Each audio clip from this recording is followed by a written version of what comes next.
Alright, what is going on, ladies and gentlemen? Welcome back into another video. Today's video is going to be about the lore of Paladins, an update to my previous video where I covered up the entire story of Paladins up until Tiberius, which, funnily enough, I kind of forgot to mention him on that video, so yeah. But let's start, shall we?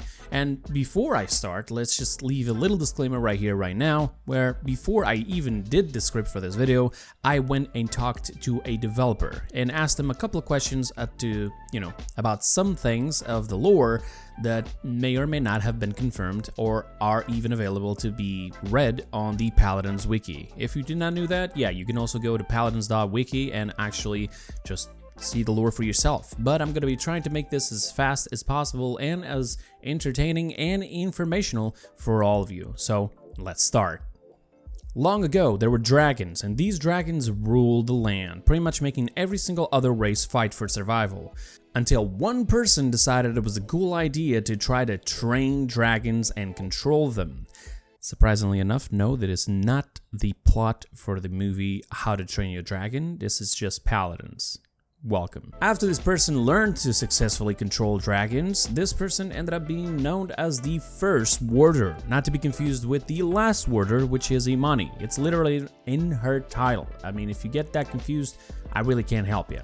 After he has successfully learned how to control dragons, everything basically changed, and peace started to settle around in the realm. Everybody started having a good time, until the goblins said that, maybe let's not do that. And as such, they decided to attack the realm 2 times. Because of the same very reason, a group of powerful warriors and magicians decided to stand their ground together, and they basically formed the Paladins. The old Paladins, because I'll explain later why is it old and why is there new Paladins. But either way, this group of powerful warriors and magicians, led by none other than Karn and Vora, basically started fighting the goblins. They even ended up creating a race named Stagala, rock people. I know, yeah, Terminus and Nara, yeah, exactly. They created it.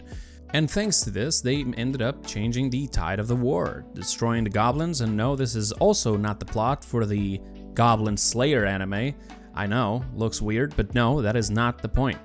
Basically, they pretty much brought peace back into the realm, and after this, the Paladins were no longer needed. As such, Karn ended up becoming the leader of the magistrate, which is almost like a government if you want to call it like that, and Vora, the immortal elf, basically just decided to, dedicate to agriculture. She had to do something.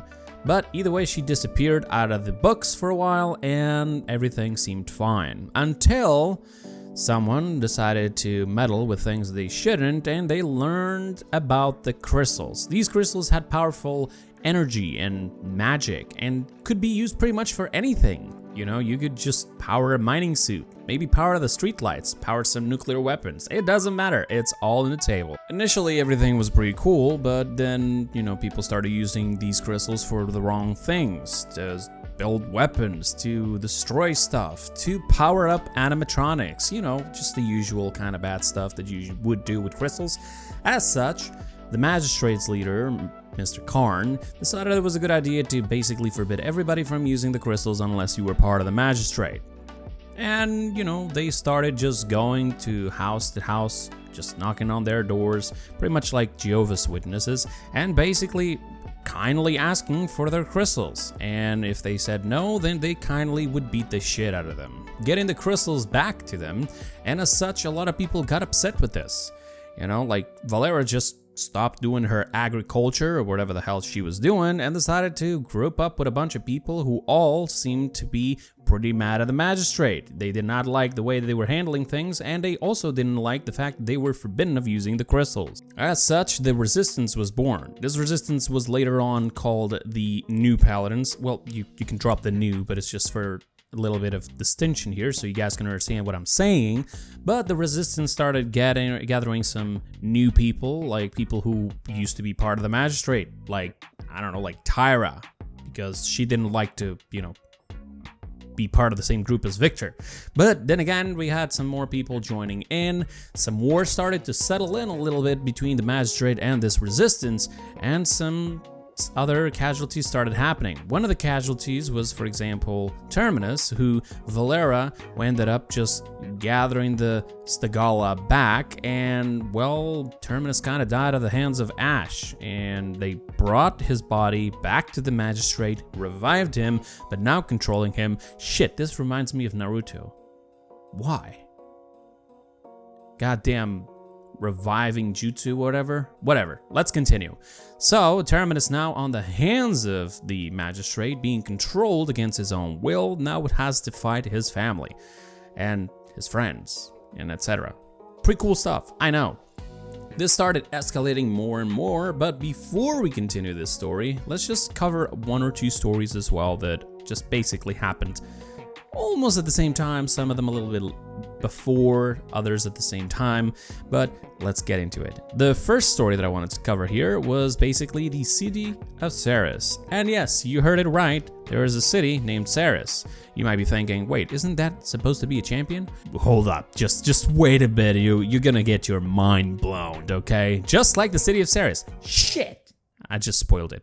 Well, but let's continue. Basically, in the city of Ceres, there was a portal to the Abyss. Inside of this portal, well, pretty much the Abyss, which the Abyss is almost like hell, if you want to call it like that, for the Paladins universe.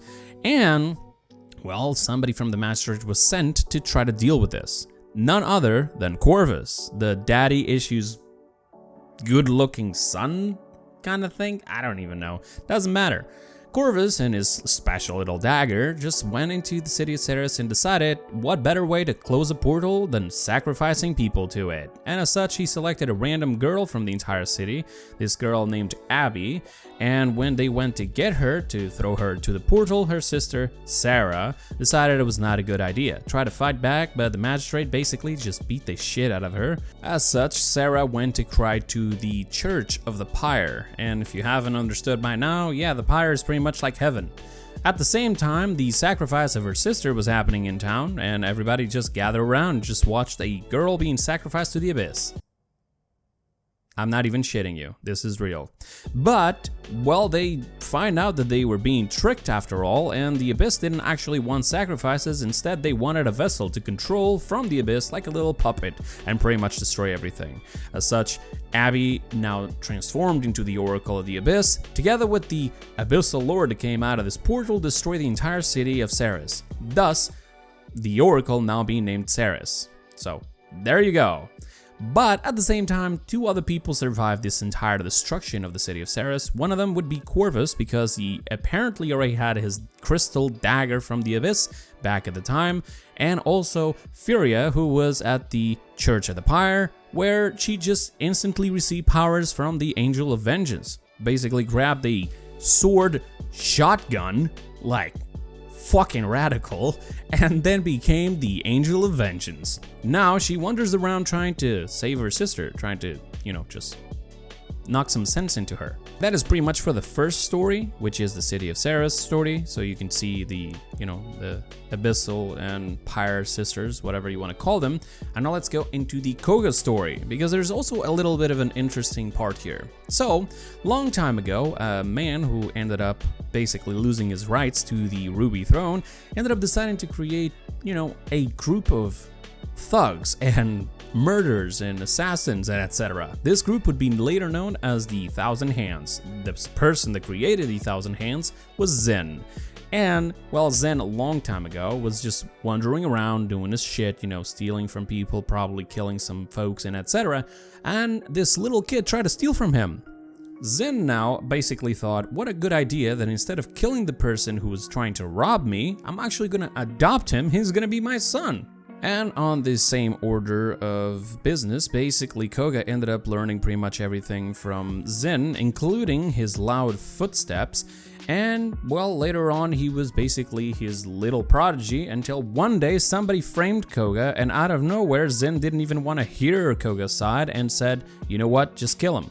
Koga, being mad at the situation, decided to storm into the Thousand Hands and beat the shit out of everyone. Now, in the trailer of Koga, you'll be able to see Sky actually defending Zen. Some of you may be wondering why did we get to see her on the Realm Divided trailer, where she's standing next to the magistrate. Like, That makes no sense. Well, I confirmed this with the developer, and pretty much Sky was born in nobility.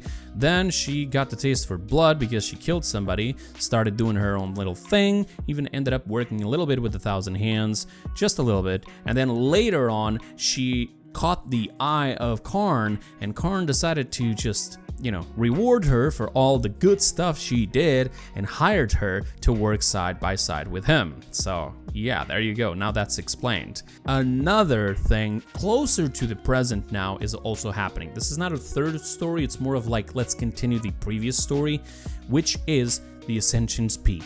In the Ascension's Peak, a long time ago, this one man ascended to the skies, basically just having a massive fart and just going up to the universe and never to be seen again. Until one day that he decides to descend from the sky. And at that exact time, so many people who waited ended up giving up, except for one person, Buck, who was just standing there at that precise moment that he just happened to come back home. And well, he decided to teach Buck pretty much everything he saw out there, and this is the reason why you end up seeing Buck doing constellations to heal himself. I know, it's weird, right? Also, a little interesting fact about Buck. Buck used to be part of the Sentinels, if I'm not mistaken, part of the magistrate. Later on, joining the Thousand Hands, doing a little bit of thug work, you know, beating the shit out of people for money and etc. Until he decided it was not a cool idea either, and he went to Ascension Peak to redeem himself from everything he has ever done. The broken soldier. So yeah, that's how Buck was there. As such, the news that Janos just descended from the sky pretty much got into almost every corner of the realm. That was extremely fast. But in House Aiko, the Ruby Throne, Leon, pretty much the heir to the throne, decided it was a cool idea to invite Janos to join their group. And she sent Khan, together with their military forces, to Ascension's Peak to kindly ask him to join. When Khan got there, he basically just said, "Hey, you want to join us?" And Janos kindly answered, "No, fuck you." As such, a war just basically happened there, like a tiny war, because Janos just basically just, you know, he just snapped his fingers and pretty much killed everybody. And no, this is not a reference to Thanos. After that, Khan ended up going back to his little mama, and Janos decided to start a plan that he already had been thinking about for a while, because he got warned by the moon that the darkness is coming. This is so fucking weird. The moon spoke to Janos. Janos was like, "Alright, sure, I'm just gonna go around and do some stuff, some voodoo magic, and we'll stop the darkness." Wow. So his first part of the plan was to basically go to an island. So we get to know that part with Dragon's Call. There was even an event of that, which was pretty cool, and unfortunately we're probably never going to see that again. But so Janos went in there, lit a beacon, and then decided to leave. Smart. At the same time, Karn and Valera both knew what the hell that was, because it was ancient magic, and decided to send people from both their factions into Dragon's Call to try to collect whatever the hell was in there. So they went in there, they had a little fight, the resistance won, they brought back the relics that were there from the warders. Okay, so remember the warder, you know, the first warder that I mentioned at the beginning of the story? There you go. So yeah, they basically grabbed the relic, and surprisingly enough, this entire part that happens now, it wasn't even necessary to happen. I'm not even joking. Dredge, who wasn't Dredge yet, he was just a human pirate, Captain Rogers or Admiral Rogers or whatever, like he's so, I care so little for Dredge that I'm not even gonna go deep into his lore. All I'm gonna say is that he went there, he beat the shit out of the resistance, stole the relics, a dragon sensed that the relics were in the wrong hands, went in there, sank his ship, pretty much almost killing Dredge. An abyssal lord, the Kraken, helped Dredge to basically become the obnoxious little shit he is today in the game, and he just went into Marauder's Port like a zombie pirate or whatever with the relics from the warders. And this is why I'm saying that this could have been just totally a void to the story, because Imani goes in there, grabs the gauntlets, beats the shit out of Dredge, and just walks right out of there. From the same door that she walked in. Like, there was, this entire part of the lore had nothing. Like, Dredge is not even necessary in the story. I'm not even joking. But again, let's continue. So Imani, after grabbing her gauntlets, just, you know, that bling bling, she decides to go and group up with the resistance because she thinks they were the one that lit the beacon. Once she gets there, she says hi to Valera, and all of a sudden Genos shows up and he's like, oh, I was the one that lit the beacon. You know, I just lit it and just went away. I just thought you would understand what the next step to do was, you know, without me having to be there. Smart. I guess he just had some very important things to go take care of. As such, Imani now talking with Valera and Genos and pretty much everybody from the Resistance, they come to the conclusion that the darkness might have something to do with the shards that fell from the moon a long time ago in the Shattered Desert, because something collided with the moon a long time ago, pretty much shattering the moon, thus the Io Shattered Goddess. And these shards that fell in the Shattered Desert are basically being guarded now by some guardians and some people who worship Io. Like, I'm just gonna go out and say it. They're massive weebs. I'm sorry, okay? No offense, seriously. Like, oh, we're just gonna worship to this tiny little fox lolly, you know? Like, she has a tail and some ears. I got a body pillow with that. Hell yeah. So yeah, they decide to march into the Shattered Desert only to be intercepted by somebody who just came from the future. His name was Atlas, and he's like, oh yeah, back in my reality, everything got destroyed by this so-called darkness because you guys pretty much failed. So I'm here to make sure you do your job right. And yeah, pretty much they were just all friends from then on, decided to still march into the bazaar, and once they reached there, well, the magistrate was already there as well, trying to collect the shards and whatnot. Like, I don't really know. I'm guessing there was Ceres probably that told Corvus, hey, you need to go to Shattered Desert and get the stuff that is in there, you know what I'm saying? And he's like, yeah, sure, I'm gonna go there. So they start fighting all over in the bazaar, destroying pretty much everything, and well, Corvus is winning. Atlas pretty much ended up not stopping much, but because Io was up there and she saw it, oh, okay, so somebody from the future had to come back to help. Yeah, I might have to do something about that. So she comes down and, surprise, surprise, the lolly beats the shit out of Corvus. I'm not even joking. So Corvus, that now has failed for 2 times, goes back with his tail between his legs, all back to his house, and now he's really, really mad. And Ceres starts to trick him, you know, starts speaking to him through his walkie-talkie, the dagger that he has over there. And she's like, hey, you know what would be good? You summon an abyssal lord, you control him and stuff, and you can beat the resistance to tell your daddy, like, you know, I'm a good boy, see what I do? You know what I'm saying? Like, I can do this, daddy. And yeah, again, daddy issues, yeah. So he ends up actually doing it, because why not? Let's summon Abyssal Lord. And once the Abyssal Lord is out here in the realm now, he's like, haha, psych, you ain't controlling me, son, bye. So Rom and basically his girlfriend, Ceres, just walk out of there. Little disclaimer, they're not actually boyfriend and girlfriend, I'm just making a joke here. So they just walk out of there and start destroying shit. It's pretty cool, right? Now, the magistrate, knowing that Corvus fucked up not for once, not for 2 times, but actually for 3 times, decided to basically cast him out of the magistrate. Emotional, damn it!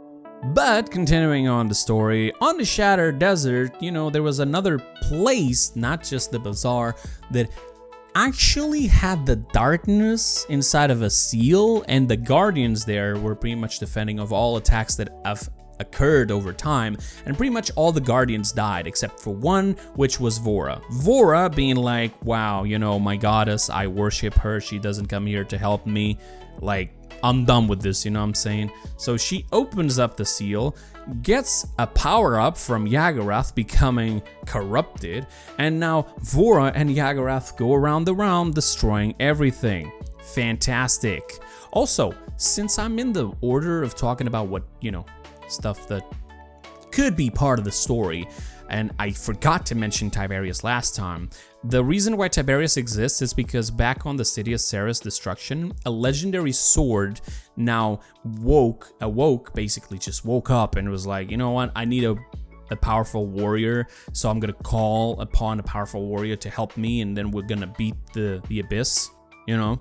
And so Tiberius, who have already pretty much mastered every weapon there is, he goes and seeks the sword, then finds the sword, becomes basically the master of arms with his sword and etc., and goes after the abyss.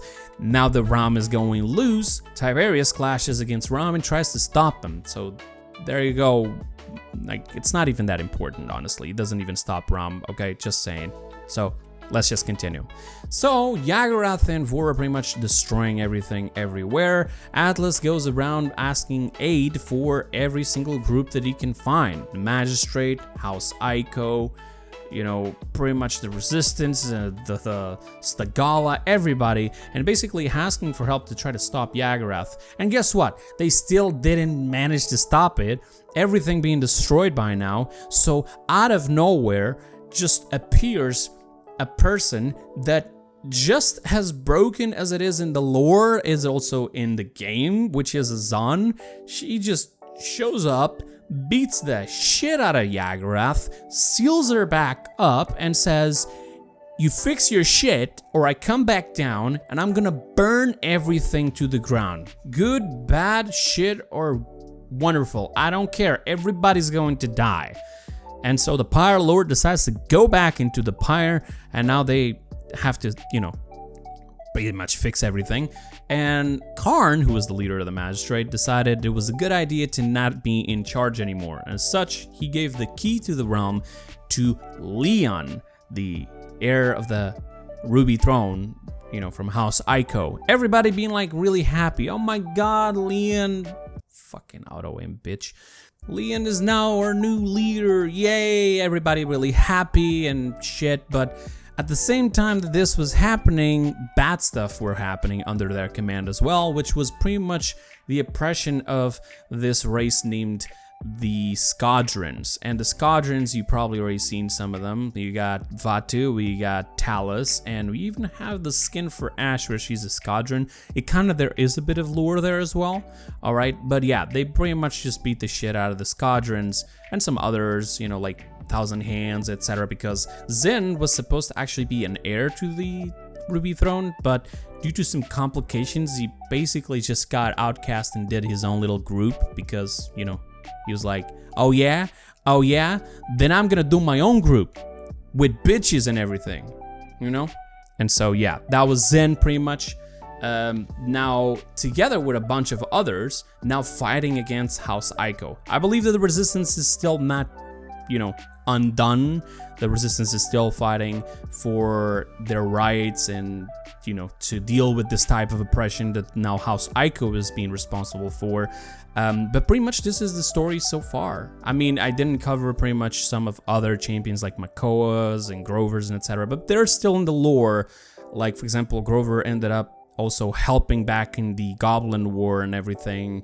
But what I'm going to do to make this a bit easier for everyone is I'm going to be doing some videos from now on, which I'm going to be covering the lore of individual champions. All right.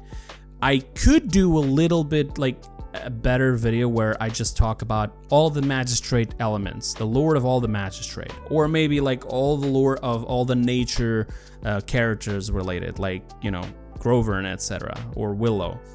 But for now, you got this video, which is a little bit more updated than the previous one. Hopefully I gave you guys a good laugh, and hopefully I also provided to you guys with some information. If there's any questions about this video, please by all means go down in the comments below and ask me anything you need.